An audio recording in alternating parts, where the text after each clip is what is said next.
Welcome back to another edition of Miami Cycling. We're back after about a month layoff. I missed one race at Piccolo Park, but that's because I was in Spain riding in Girona. You can actually check out some videos I posted of the climb up Roca Corba and Els Angels on my YouTube channel, this channel. So if you haven't seen them already, check them out. I highly recommend going to Girona for some bike riding. It's amazing. It's really the mecca of cycling. On any given ride, on any given road, you can see a number of World Tour pros and European Continental pros out training, and it's super motivating just to be around another level of cyclists that you don't get to see every day in Miami. With that, we are back again at El Hueco with the Break the Cycle series race 1.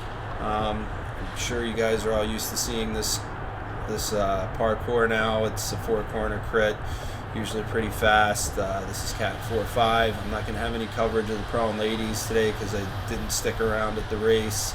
Erin's still in Europe. She decided to do France for a week. Lucky her. I'm at home taking care of Wout, Poggi, and Lucy, our pugs. So I was able to jump in this race. Today I'm racing with Jake, Johnny, and Santi. And I felt really good today. So good that I made some dumb mistakes and some ill-advised moves. Didn't get a good finish for myself. A little disappointed in that, but overall happy to get back out there and back racing again. Legs felt super good. I got about, I don't even know how many hours of riding in Girona. So many, lots of climbing. Definitely way more interesting than riding in South Florida. Way safer too. The drivers in Spain are much friendlier, and they respect you on the bicycle a lot more. So I highly recommend anybody that watches this channel and is interested in taking a cycling holiday to go give it a shot. It's truly a game-changing experience. With that, I'm going to go ahead and do the usual thing and take you guys through the race a little bit. I had a couple digs, gotten a little bit of an early breakaway. I'll show you that, and then bring you around to a huge attack by Jake at the end, and Johnny once again in the final sprint. So please enjoy and stay tuned, and I'll be jumping back in with commentary here shortly.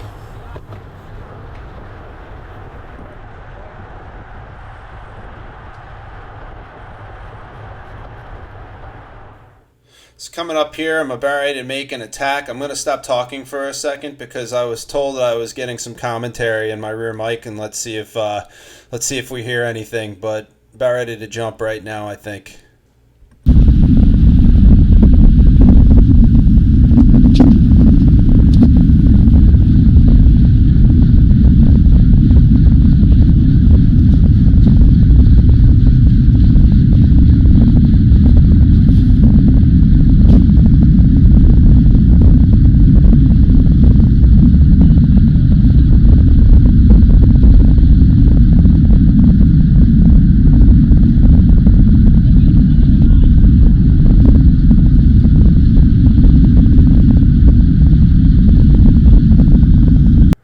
I'm not sure if the camera microphone could pick up exactly what was going on there, what was being said by Mr. Acosta, who joined myself and Rafa and this early breakaway.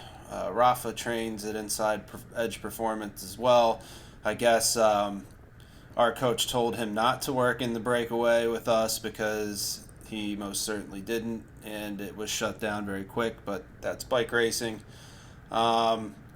But it was good to stretch the legs out here a little bit and play some games. We did get a nice gap, and we could have bridged up to the group in front, I think, and maybe you've gotten something going. But that's how the cookie crumbles sometimes. We're eventually caught and back in the bunch. As you can see, I'm kind of gapping my own companions here right now. So it's usually a good sign of things not really working out. But yeah, that's that. That's this move. I'm going to go ahead and roll ahead to the next part.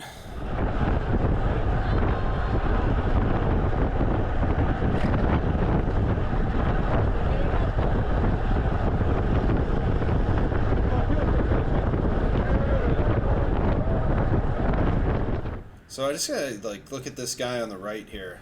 Like, he's got full spacers, his handlebars are turned up, and his stem is flipped upside down, and he is sitting about as upright as you can get. He just looks totally off balance on the bike, and he did almost cause a crash at one point during this race that I saw. I just like, I don't know, man. I don't like to criticize other people what kind of bikes they ride, but this just does not look like a bike you should be riding in a Criterium. It just doesn't look very stable to me. And I think he's got his cell phone on there as a GPS computer. I'm happy he's out here giving it a go. I just don't think it's very safe. Anyway, that's my thought there.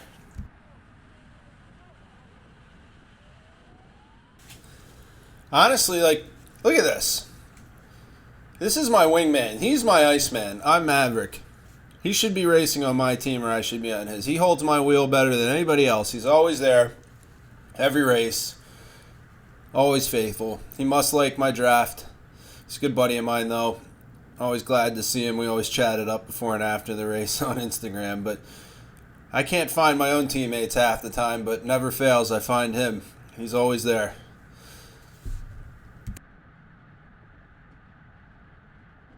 So here's where we figure out how I messed this up. As you can see, there's not that far left to go. It's like a little over 2 kilometers. I follow this attack, which I guess isn't a terrible idea. This guy's rolling. It looks like we're getting a little bit of a gap going here. He lets off the gas. We let off the gas. And then, I don't know, I'm pinned to the front of the peloton right now. I'm putting out too many watts with too much time left. I didn't commit fully to an attack. And now I've got this guy sitting on my wheel, and I'm dragging the whole peloton along into the bell lap. This is not what I want to be doing. This basically just ruined my end of race for me. Like, and I wasn't, I was just frozen. I was like, what do I do? Where do I go? Do I keep pace? Do I slow down? Do I speed up? I don't know. Then we end up getting swarmed right here, and this is my race. This is my race. I just totally messed this up. It was a lap too early to be where I was. I shouldn't have been in the front. Could not keep up with the surge here because I just burned my matches right there. With that said, I'm going to take a look at some footage that we have from someone else and review the final moments of the race.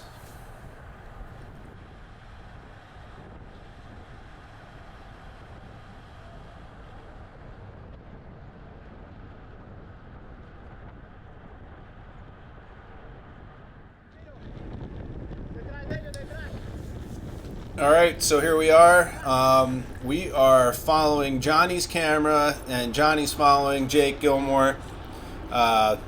Jake was going to lead out Johnny, but then Jake just launches an absolute nuke with a half a lap left here. I mean, he's absolutely flying, and nobody's reacting here. It's a late reaction. And you can see he's pretty well up the road, but what this does is this was the plan that I wanted to do, and this puts Johnny in great position right here. Look at where he is. If he just hangs here, he's third and fourth wheel. There's 2 turns left.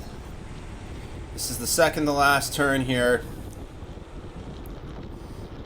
And this is where we always see Johnny kind of mess up, is like right in this area, but he's going into the last turn here and basically perfect position. Still have Jake up the road, so everybody's strung out because they've got to catch Jake here, because Jake's going to win this race if he's not caught. He's around the last turn first. Still got a nice gap, but hold on to the China because here come the bulls. Johnny's got to get on this wheel here. He's sitting there good. He's still got good position, but he's still getting passed. Here's Gerardo. Gerardo's a good sprinter. He trains with us. Johnny loses the wheel right there, and that's his race.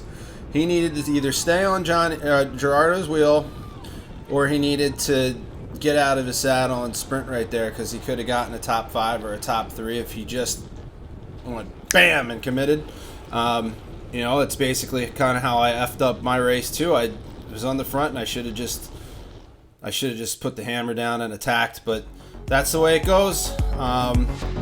We've got another race in 2 weeks. We are racing at Vista View, so stay tuned for that.